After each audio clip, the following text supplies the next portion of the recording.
പ്രിയ കുട്ടികളെ, കഴിഞ്ഞ ദിവസം നമ്മൾ കണക്ക് പ്രവർത്തനങ്ങളൊക്കെ വളരെ ഉഷാറായിട്ട് നന്നായിട്ട് ചെയ്തു.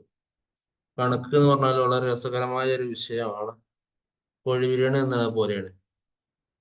ഇഷ്ടംപോലെ തിന്നാൻ പറ്റും. നല്ല രസമാണ്. ഇവിടെ എളുപ്പത്തിൽ നിങ്ങൾ ചെയ്തു. സഞ്ചിയുടെ ഉള്ളിൽ അകത്ത് എത്രയുണ്ട്, പുറത്ത് എത്രയുണ്ട് എന്ന് നിങ്ങൾ എഴുതി. പിന്നെ അന്ന് പറയാൻ വിട്ടു പോയതാണ്, നമ്മുടെ സഹദ് ചോദിച്ചു തുപ്പിക്ക് നിറം കൊടുക്കണോ എന്ന് ചോദിച്ചു. അപ്പൊ ഇതിന് നിറം കൊടുത്തോളൂ കേട്ടോ. ഈ ഉള്ളിൽ നിന്ന് എടുത്ത തൊപ്പി തന്നെയാണുള്ളത്. അപ്പൊ അതിന് നിറം കൊടുത്തോളൂ. ഇഷ്ടമുള്ള നിറം കൊടുക്കാം. റോസ് ഉള്ള ആള് റോസ് തന്നെ കൊടുക്കുക, കാരണം എല്ലാം ഒന്നിൽ നിന്ന് വന്നതാണല്ലോ. അതുകൊണ്ട് ഇനി ആ പേജിൽ വർക്കില്ല. അതിന് തൊട്ടു ശേഷമുള്ള പേജ് 29-ാമത്തെ പേജാണ്. 29 കഴിഞ്ഞാൽ പിന്നെ നമുക്കുള്ളത് 30-ാമത്തെ പേജ്. എന്താണ് അവിടെ സംഭവിച്ചിട്ടുള്ളത്? അണ്ണാന്, കുരങ്ങ്, അങ്ങനെ പല ആളുകളും തൊപ്പികൾ എടുത്തിട്ടുണ്ട്. ഇവിടെ കുരങ്ങന്റെ കയ്യിൽ എത്ര തൊപ്പിയാണ്? 1, 2, 3 അല്ലെ? 3 തൊപ്പികളുണ്ട്. അതേപോലെ അണ്ണാന്റെ കയ്യിൽ എത്ര ഉണ്ട് നിങ്ങൾ എണ്ണി നോക്കണം. എന്നിട്ട് അതിന് ശേഷം ചെയ്യേണ്ട എന്താ അറിയോ? ഇതാ ഇവിടെ അണ്ണാൻ എന്ന് എഴുതിയ കോളത്തില്, ഇപ്പൊ എഴുതണ്ട കേട്ടോ, ഞാൻ ക്ലാസ് കഴിഞ്ഞിട്ട് എഴുതി. അണ്ണാൻ എന്ന് പറഞ്ഞ കോളത്തിൽ അണ്ണാന്റെ കയ്യിൽ എത്ര തൊപ്പി ഉണ്ട് എഴുതാം. മുയലിന്റെ കോളത്തിൽ മുയലിന്റെ തൊപ്പി എഴുതാം. കുരങ്ങിന്റെ കയ്യിൽ എത്ര ഉണ്ട് നോക്കാം. മാന്റെ അടുത്ത് എത്ര തൊപ്പി ഉണ്ടോ അത്രയും ആ എണ്ണ എഴുതി വെക്കുക. ഇപ്പോൾ സഞ്ചിയിൽ ഇപ്പോൾ എത്ര തൊപ്പികൾ എന്ന് ചോദിച്ചിട്ടുണ്ട്. എത്ര തൊപ്പിയാ? എത്ര തൊപ്പിയാ? ഒന്നുമില്ല. ഒന്നുമില്ലാത്തതിന് എഴുതുന്നതാണ് എന്ത്? എന്ത്? 0. ഒന്നുമില്ലാത്തതിന് എഴുതുന്നതാണ് എന്ത്? 0. എങ്ങനെയാ 0 എഴുതാ? ദാ ഇവിടെ ഉണ്ട്, കണ്ടോ? 0 കണ്ടോ?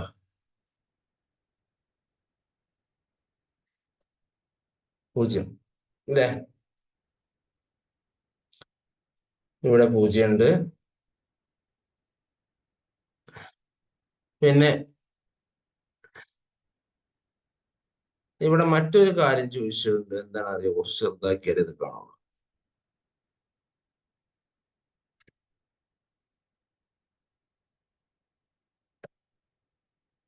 അതായത് എന്താ, കുഞ്ഞനണ്ണാനും പിങ്കു കുരങ്ങനും തൊപ്പികൾ എടുത്ത് മുകളിൽ കയറി. മുകളിൽ ഈ ആളുകൾ. ഇനി താഴെ ആരാ ഉള്ളത് എന്ന് ചോദിച്ചു. താഴെ ആരൊക്കെ?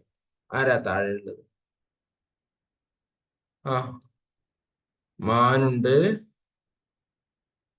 പിന്നെ മുയലുണ്ട് അല്ലെ താഴെ.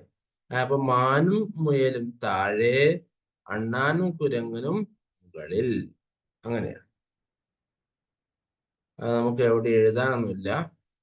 ഇനി 30-ാമത്തെ പേജ് കഴിഞ്ഞ് 31-ാമത്തെ പേജിൽ എത്തിക്കഴിഞ്ഞാൽ അവിടെ നല്ല രസകരമായ ഒരു പാട്ടുണ്ട്.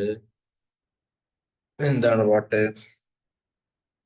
എത്ര മാങ്ങ എന്നാണ് പാട്ടിന്റെ പേര്. പാടാൻ എഴുതാം. പാടും വേണം, എഴുതും വേണം. മുറ്റത്തെ മാവിന്മേൽ മാങ്ങായഞ്ച്, മുറ്റത്തെ മാവിന്മേൽ മാങ്ങായഞ്ച്. അപ്പൊ അവിടെ മാങ്ങ 5 എന്നുള്ളതിന്റെ അവിടെ എന്തുണ്ട്?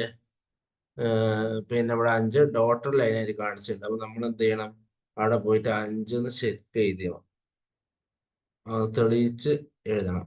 പെൻസിൽ കൊണ്ടൊന്ന് തെളിച്ച് എഴുതി കൊടുക്കുക ഉഷാറായിട്ട്. അപ്പൊ 5ആയി. മുറ്റത്തെ മാവിന്മേൽ മാങ്ങായഞ്ച്, പൂവാലാൻ ഒന്നു തിന്നോ, മാവിന്മേൽ ഇനി എത്ര ബാക്കിയുണ്ട്? എത്ര എണ്ണം ബാക്കിയുണ്ടാവും 5-ൽ നിന്ന് 1 പോയാല്? അത് ഇവിടെ നമ്മൾ എന്ത് ചെയ്യണം? എഴുതി കൊടുക്കണം. പിന്നെ അടുത്ത്, കാറ്റടിച്ചപ്പോൾ ഒന്ന് വീണു, മാവിന്മേൽ ഇനി എത്ര ബാക്കിയുണ്ട്? എത്രയാ? അത് നമ്മള് ഇവിടെ ഈ കോളത്തിൽ എഴുതി കൊടുക്കണം. അപ്പൊ ഇനി ബാക്കി നിങ്ങൾക്ക് എഴുതാൻ അറിയാലോ. കാക്കമ്മ വന്നൊന്ന് കൊത്തി തിന്നു, മാവിന്മേൽ ഇനി എത്ര ബാക്കിയുണ്ട്? അതിവിടെ എഴുതും. അമ്മു എറിഞ്ഞപ്പോൾ ഒന്ന് വീണു, മാവിന്മേൽ ഇനി എത്ര ബാക്കിയുണ്ട്? എഴുതും. ഇനി നോക്കൂ നിങ്ങൾ, അപ്പു വന്നൊന്നു പറിച്ചെടുത്തു. മാവിന്മേൽ ഇനി എത്ര ബാക്കിയുണ്ട്? മാവിന്മേൽ ഇനി എത്ര ബാക്കിയുണ്ടാവും? ആകെ ഒരു മാങ്ങ ഉണ്ടായിരുന്നു, അത് അപ്പു പറിച്ചെടുത്തു. അപ്പോഴോ മാവിന്മേൽ മാങ്ങകൾ ഒന്നുമില്ല. ഒന്നുമില്ലെങ്കിൽ പൂജ്യമല്ലോ. അവിടെ പൂജ്യം കണ്ടില്ലേ? അവിടെ അമ്മ എന്ത് ചെയ്യുന്നു? പൂജ്യം എഴുതി കൊടുക്കും. അങ്ങനെ. അപ്പൊ ആ പാട്ട് നമുക്ക് പാടാം, ക്ലാസ്സിൽ പാടാൻ വേണ്ടി പഠിച്ചു വെച്ചോളൂ കേട്ടോ. നല്ല രസമുള്ള ഒരു പാട്ടാണത്, അതെല്ലാവരും പഠിച്ചു വെച്ചു. പുഴയിൽ മുഖം കഴുകാൻ പോയ തൊപ്പി വിൽപ്പനക്കാരൻ രാമുണ്ണി മാമൻ തിരിച്ചെത്തി. അയ്യോ, അവിടെ സഞ്ചിയൊക്കെ വെച്ച് ഒന്ന് മുഖം കഴുകി ഒന്ന് റെസ്റ്റ് എടുത്ത് പോവാന്ന് വിചാരിച്ചാണ് രാമുണ്ണി മാമൻ എന്ത് ചെയ്തത്? പുഴയിലേക്ക് പോയത്. തിരിച്ചു വന്നു നോക്കുമ്പോഴോ മരച്ചുവട്ടിൽ ഇരുന്നപ്പോൾ എന്താ സംഭവം?